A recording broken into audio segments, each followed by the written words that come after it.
PRP বা platelet rich plasma আমাদের জয়েন্টের ব্যথার জন্য এবং ত্বকের চিকিৎসায় আমাদের দেশে বহুল পরিমাণে ব্যবহৃত হচ্ছে।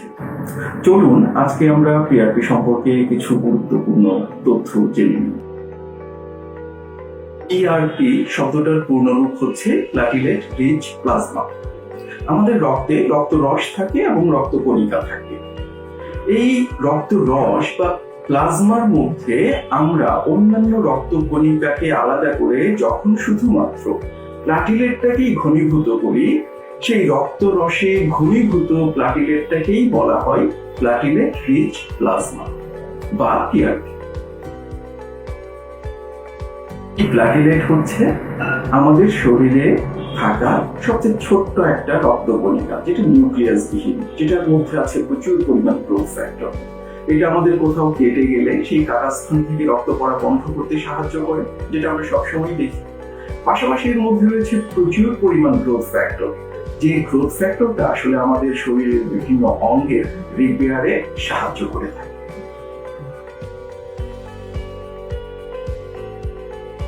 এটা খুবই সহজ একটা পদ্ধতি।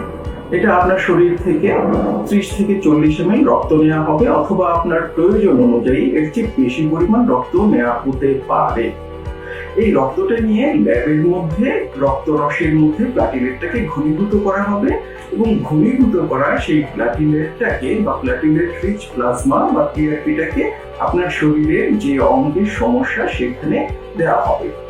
আর এই পুরো প্রক্রিয়াটা সম্পন্ন করতে সময় লাগে মাত্র 30 থেকে 50 মিনিট। এটা খুবই সহজ একটা প্রক্রিয়া, ব্যথামুক্ত একটা প্রক্রিয়া। বিভিন্ন দেশের গবেষণাপত্র এবং আমাদের যে অভিজ্ঞতা, এখান থেকে দেখা গেছে যে এই পিআরপি বা প্ল্যাটিলেট রিচ প্লাজমা আমাদের জয়েন্টের বিভিন্ন প্রকার ব্যথায় কিন্তু খুবই কার্যকর। বিশেষ করে হাঁটুর ব্যথা, কোমরের ব্যথা, আমাদের কবজি ব্যথা, তারপরে হচ্ছে আমাদের পায়ের তলার যে ব্যথা বা প্ল্যান্টার ফ্যাসাইটিস যেটাকে বলে, এখানে পিআরপি কিন্তু খুব কার্যকরিতার সাথে ব্যবহার করা যায়। তারপরে আমাদের স্কিনের চিকিৎসায় ইরেকটাইল ডিসফাংশনেও পিআরপির বহুল ব্যবহার হয়ে থাকে। চুল পড়ার ক্ষেত্রেও পিআরপি বেশ কার্যকর একটা চিকিৎসা দিয়ে থাকে। পাশাপাশি সম্প্রতি বন্ধ্যাত্বের চিকিৎসায় বা ইনফার্টিলিটিতেও কিন্তু পিআরপি ব্যবহার করা হচ্ছে। এছাড়া ডায়াবেটিক ফুট আলসার সহ বিভিন্ন প্রকার বেড সোরের চিকিৎসায়ও কিন্তু পিআরপি খুবই গুরুত্বপূর্ণ একটি রিজেনারেটিভ চিকিৎসা পদ্ধতি।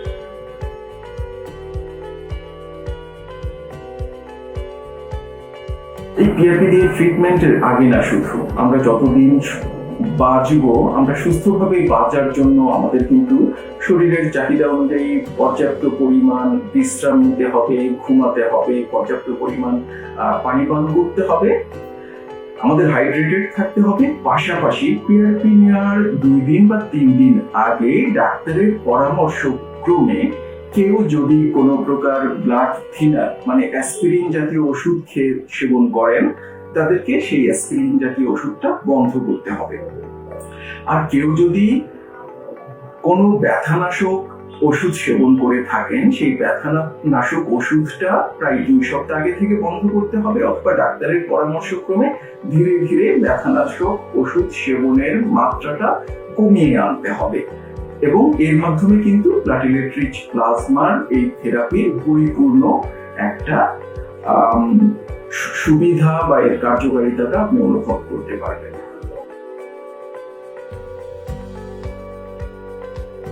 পিআরপি নেওয়ার পর আমাদের প্রথম যে কাজটা করতে হবে, যে ডাক্তারের পরামর্শ ব্যতীত আমরা কোনো প্রকার ব্যথানাশক ওষুধ সেবন করব না। স্টেরয়েড জাতীয় যে কোনো ঔষধ সম্পূর্ণরূপে আমরা এড়িয়ে চলব এবং পিআরপি নেওয়ার পর আমরা কয়েকদিন ঠান্ডা বরফ শীতল পানি বা বরফ শীতল কিছু দিয়ে আমাদের ওই ইনজেকশনের জায়গাটাতে, ব্যথার জায়গাটাতে সেঁক দিব দিনে 2 থেকে 3 বার ডাক্তারের পরামর্শ ক্রমে। কোনো প্রকার ভারী কাজ থেকে আমরা বিরত থাকবো এবং এই ধীরে ধীরে কয়েক সপ্তাহ পর আমরা আমাদের স্বাভাবিক জীবনে ফিরে আসবো। আরেকটা জিনিস আমাদের মাথায় রাখতে হবে যে পিআরপি নেওয়ার পর কি আমরা পরিপূর্ণভাবে আগের মতো হয়ে যাব? একটা জিনিস মাথায় রাখা, আপনার ন্যাচারাল যে জিনিসটা নষ্ট হয়েছে সেটা কিন্তু পরিপূর্ণভাবে আগের অবস্থায় ফিরে যাবে না। এই জন্য আমাদের এই যে নতুন ট্রিটমেন্টটা বা থেরাপিটা দেওয়া হয়েছে এটা যেন কার্যকর হয় সেই জন্য একটু ধৈর্য ধরতে হবে, এবং আপনার যে জয়েন্টটাতে ব্যথা, যেখানে আপনি ট্রিটমেন্ট নিয়েছেন সেখানে যেন বেশি চাপ না পড়ে এইরকম একটা অবস্থায় কিন্তু কয়েকটা সপ্তাহ সাবধানতার সাথে চলতে হবে। এটা কিন্তু একজন মানুষ থেকে আরেকজন মানুষে একটু ডিফার করবে, এর পার্থক্য থাকবে, কারণ প্রত্যেকটা মানুষ আলাদা, তার শারীরিক গঠন এবং তার শারীরিক সমস্যাগুলো আলাদা। বিশেষ করে আমরা সবসময় বলি ডায়াবেটিস কিন্তু আপনার পুরো রিজেনারেশনের শত্রু। আপনার ডায়াবেটিসটা নিঃসন্দেহে কন্ট্রোলে রাখতে পারবে যারা ডায়াবেটিস আক্রান্ত। ডায়াবেটিসটা যদি কন্ট্রোলে রাখতে না পারি তাহলে আমার নিজের রিজেনারেশন প্রসেসটা চালু হবে না এবং এটার কার্যকারিতাটা কিন্তু প্রপারলি পাওয়া যাবে না। তো যারা ডায়াবেটিসটা কন্ট্রোল করতে পারেন বা যাদের অন্যান্য আনুষঙ্গিক রোগগুলো কম আছে, তাদের ক্ষেত্রে আমরা আশা করি 2 থেকে 3 সপ্তাহের মধ্যেই তার ব্যথা কমার বিষয়টা এবং জয়েন্টগুলো একটু স্বাভাবিক হওয়া বা ত্বকে যদি দেয় ত্বকের উজ্জ্বলতা বৃদ্ধি পাওয়া বা আনুষঙ্গিক যে কারণে দেয়া হচ্ছে সেটা আমরা 2 থেকে 3 সপ্তাহের মধ্যে অনুভব করতে পারবো আশা করি।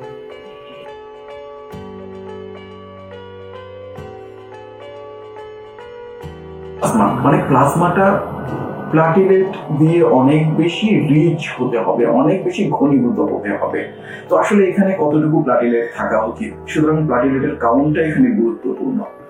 অনেক গবেষণাপত্র এসেছে যেখানে বলা হয়েছে কম পক্ষে একটা প্রিপারেশনে 3 বিলিয়ন প্লাটিলেট না থাকলে কিন্তু আমরা রিজেনারেশনের কোনো প্রভাব পাবো না। কিছু গবেষণাপত্রে এসেছে এটা যদি আমরা 6 বিলিয়ন থেকে 10 বিলিয়ন করতে পারি তাহলে কিন্তু এই রিজেনারেশনের সম্ভাবনাটা অনেক বেড়ে যায়। তো আমরা যারা প্লাটিলেট রিচ প্লাজমা তৈরি করছি বা প্লাটিলেট রিচ প্লাজমা নির্ভর চিকিৎসাটা নিচ্ছি, আমাদের কিন্তু এটা জানা খুব জরুরি এই যে এক একটা প্রিপারেশনে আসলে কতটুকু প্লাটিলেট আছে। তো আমাদের এই যে পিআরপি বা যে প্লাটিলেট রিচ প্লাজমা দিয়ে চিকিৎসা নিচ্ছি সেখানে যদি 3 বিলিয়নের যে কম থাকে বা ক্ষেত্র বিশেষে 6 বিলিয়নের যে কম প্লাটিলেট থাকে তাহলে কিন্তু আমরা আশানুরূপ রেজাল্ট পাবো।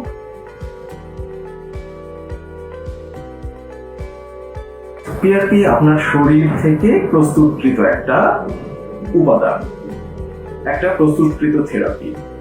তো এই পিআরপির কোনো প্রকার পার্শ্ব প্রতিক্রিয়া নেই, কিন্তু যেখানে আপনার ইনজেকশনটা দেয়া হয় সেখানে একটু ব্যথা হতে পারে, যে ব্যথাটা 24 ঘন্টা পর আসলে চলে যাবে ন্যাচারালি। কিন্তু সবচেয়ে বড় গুরুত্বপূর্ণ যে জিনিসটা, পার্শ্ব প্রতিক্রিয়া যে পিআরপি কোথায় তৈরি হচ্ছে এটা গুরুত্বপূর্ণ। একটা যেন তেন জায়গায় যদি পিআরপি তৈরি হয় সেখানে পিআরপি তৈরির সময় পরিবেশ থেকে যদি কোনো জীবাণু সেই পিআরপির ভিতরে চলে যায় সেটা কিন্তু আপনার ত্বকে ইনফেকশন ঘটাতে পারে, আপনার যে জয়েন্টে দিচ্ছে সেখানে একটা ইনফেকশন ঘটাতে পারে এবং এটা কিন্তু আপনার জন্য অনেক বেশি ক্ষতিকর একটা বিষয় হয়ে দাঁড়াতে পারে।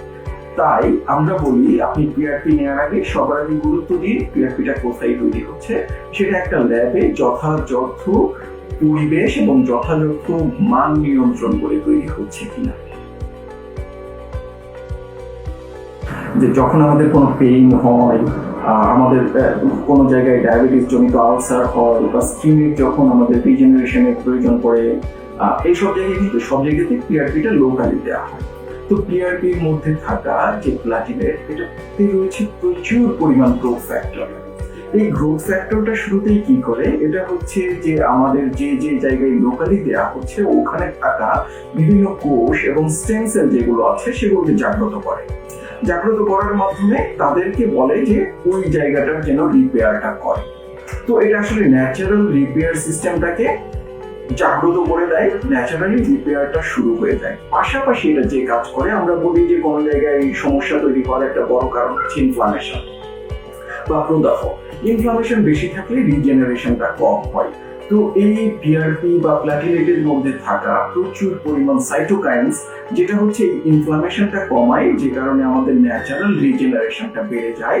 আর এই রিজেনারেশন বাড়ার মাধ্যমে কিন্তু যে টিস্যুতে এই পিআরপিটা দেওয়া হচ্ছে সেখানে নতুন করে টিস্যুটা রিপেয়ার হয় এবং আমাদের রিজেনারেশন প্রসেসটা রিএস্টাবলিশ হয় এবং আমরা আগের চেয়ে সুস্থ এবং আগের চেয়ে সুন্দর নিজেকে অনুভব করতে পারি। পিআরপি আপনার রোগের জন্য বা আপনার জন্য উপযুক্ত কিনা এটা বোঝার জন্য একজন বিশেষজ্ঞ ডাক্তারের পরামর্শ নিন এবং তার অধীনে একটি আদর্শ ল্যাবে প্রস্তুতকৃত পিআরপি আপনারা ব্যবহার করুন। আপনারা সবাই সুস্থ থাকুন, সুন্দর থাকুন, এই কামনা।